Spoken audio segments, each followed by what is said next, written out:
A paz do Senhor para você e toda a sua família. Neste momento convosco, vamos meditar em mais um texto da Palavra de Deus. Livro de Marcos, capítulo de número 8, versículos 34 a 38, que nos diz assim: E chamando assim a multidão com seus discípulos, disse-lhes: Se alguém quiser vir após mim, negue-se a si mesmo e tome a sua cruz e siga-me. Porque qualquer que quiser salvar a sua vida, perdê-la-á. Mas qualquer que perder a sua vida por amor de mim e do Evangelho, esse a salvará.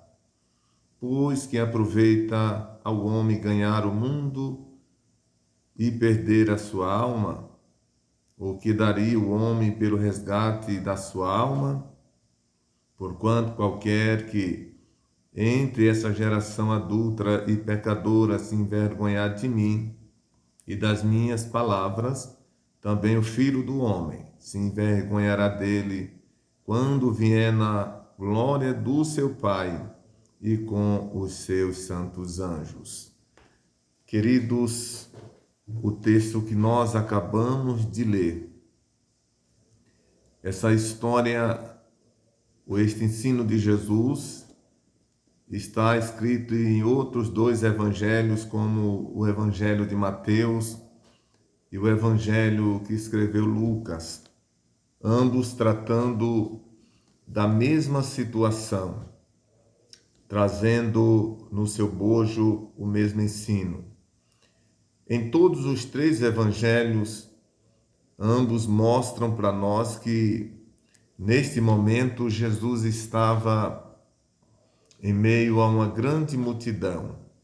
Muitas pessoas o seguiam, o acompanhavam para ouvir os seus ensinos uns, e conforme nós encontramos na Bíblia, havia aqueles que seguiam a Jesus por conta dos milagres que ele fazia, outros por conta do pão.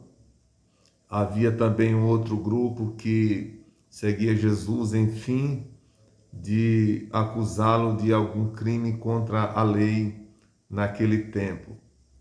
Porém, existiam aqueles que o seguiam porque, na verdade, haviam decidido servi-lo, independente de qualquer circunstância. E Jesus, que é onisciente, vendo que todos os que estavam ali, nem todos deles estavam por uma causa justa, ou seja, para servir e seguir independente da situação, Jesus começa a ensinar-lhes sobre o dever de levar a cruz. E onde nós iniciamos a leitura, observe bem o que diz o evangelista Marcos. E chamando assim a multidão com os seus discípulos, disse: Se alguém quiser vir após mim, negue-se a si mesmo, tome a sua cruz e siga-me. Observe que Jesus, ele reúne a multidão, ele chama a atenção da multidão. Quando a palavra multidão aparece aqui, é porque tinha muitas pessoas em volta dele.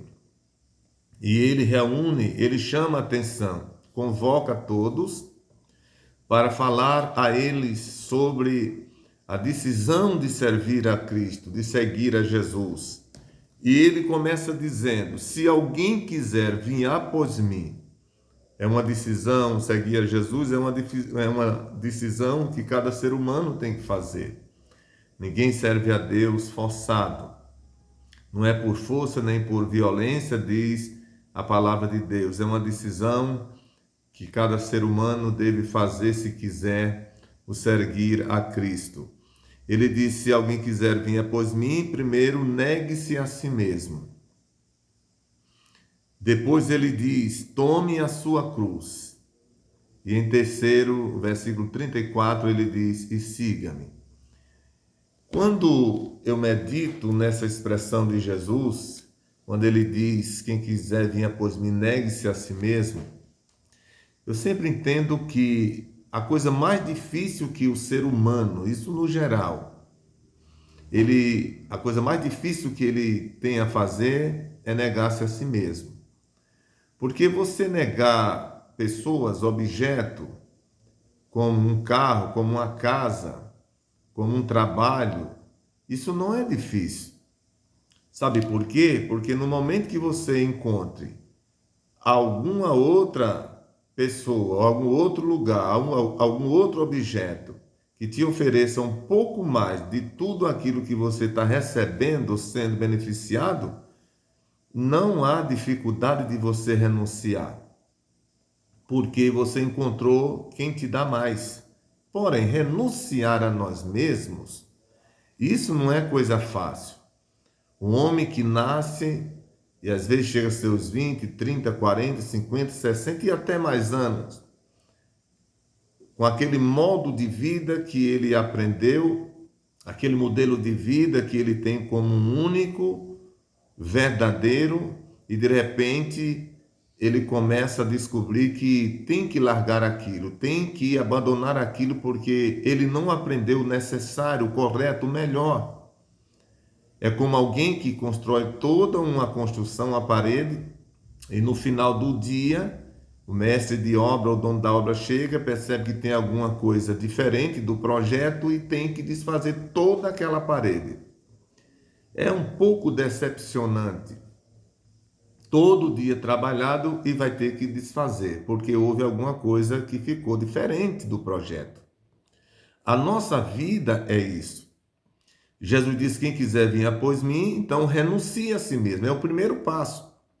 É impossível alguém seguir a Cristo sem ele renunciar a si mesmo, sem que suas vontades sejam anuladas, sejam substituídas, porque nós somos cheios de vontade, de decisões, de apetites, de desejos.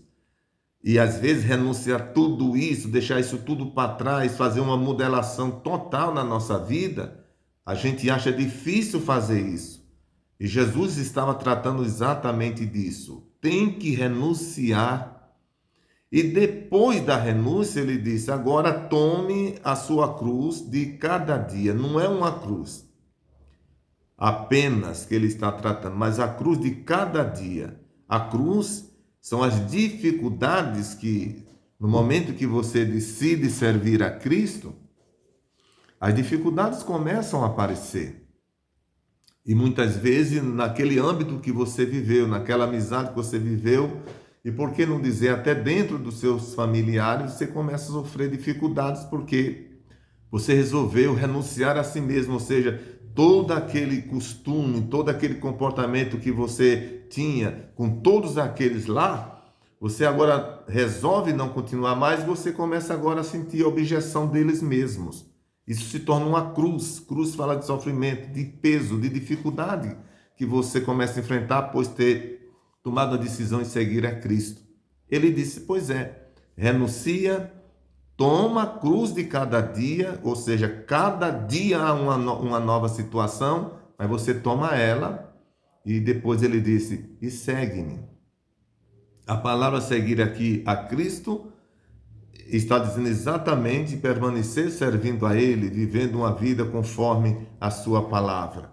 No 35 ele diz: porque qualquer que quiser salvar a sua vida, perdê-la-á. Mas qualquer que perder a sua vida por amor de mim, do Evangelho, esse a salvará.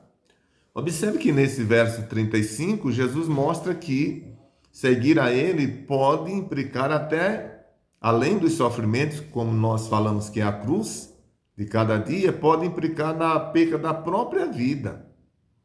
Isso ocorreu com muitos cristãos no início da igreja e acontece até hoje em muitos países onde os governos, os sistemas políticos, eles não querem que o evangelho seja publicado, e no momento que você é declarado cristão, você começa a passar dificuldades, prisões, perseguições e até a própria morte. Mas Jesus disse o seguinte: que aquele que perder a sua vida por amor dele e do seu evangelho, esse a salvará. O que é que Jesus está dizendo? Parece um paradoxo: perde a vida, mas se morrer, ganha a vida. É o seguinte, o que Jesus está dizendo é o seguinte, é que você pode perder a vida física, o direito de viver fisicamente entre os homens, por conta do Evangelho, por conta de Cristo. Mas você a salvará porque, morrendo, crendo em Cristo, você tem direito à vida eterna. Esta é a segunda vida que Jesus está tratando neste versículo. Aí no 20, ou digo, no 36, ele diz: Pois que aproveita ao homem ganhar o mundo inteiro se perder a sua alma? Veja que pergunta de Jesus. O que adianta o homem ganhar o mundo inteiro se perder a sua alma? Muitos preferem desfrutar de tudo que esse mundo oferece, não é? A prostituição, o adultério, a bebida, o jogo, enfim, tudo que você conhece, que às vezes faz tanto mal a si mesmo, à família, a outras pessoas e etc. Jesus disse: o que adianta o homem ganhar o mundo inteiro se ganhando este mundo ele perde a sua alma? A expressão perder sua alma aqui significa perder a salvação. Jesus disse: tem algum resultado disso? É claro que não tem. Então, não vale a pena optar por este mundo se a nossa alma não vai ter direito de salvação. E no 37, ele diz: o que daria o homem pelo resgate da sua alma? Tem o homem alguma coisa a fazer para resgatar a sua alma? É evidente que não. A única coisa que o homem tem que fazer para ser salvo é aceitar a Jesus como seu Salvador. E para concluir, no 38 ele diz: porque qualquer que entre essa geração adúltera e pecadora se envergonhar de mim e das minhas palavras, também o Filho do Homem se envergonhar dele quando vier na glória de seu Pai com os seus santos anjos. Então Jesus mostra aqui que é possível alguém não aceitar o Evangelho por vergonha, não testificar que é um crente em Cristo. Aí ele disse: quem se envergonhar nessa geração corrompida do meu nome, do Evangelho, eu, o Filho do Homem, que é como ele aparece no versículo 38, quando vier na glória do seu Pai com seus santos anjos, arrebatar a sua igreja, eu também vou me envergonhar dele naquele dia.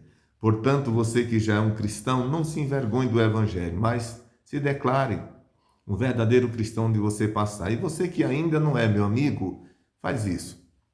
Jesus te espera. Que Deus te abençoe, que Deus te ajude. Eu peço que você compartilhe esse vídeo, dê o seu like, deixe o seu comentário e se inscreva.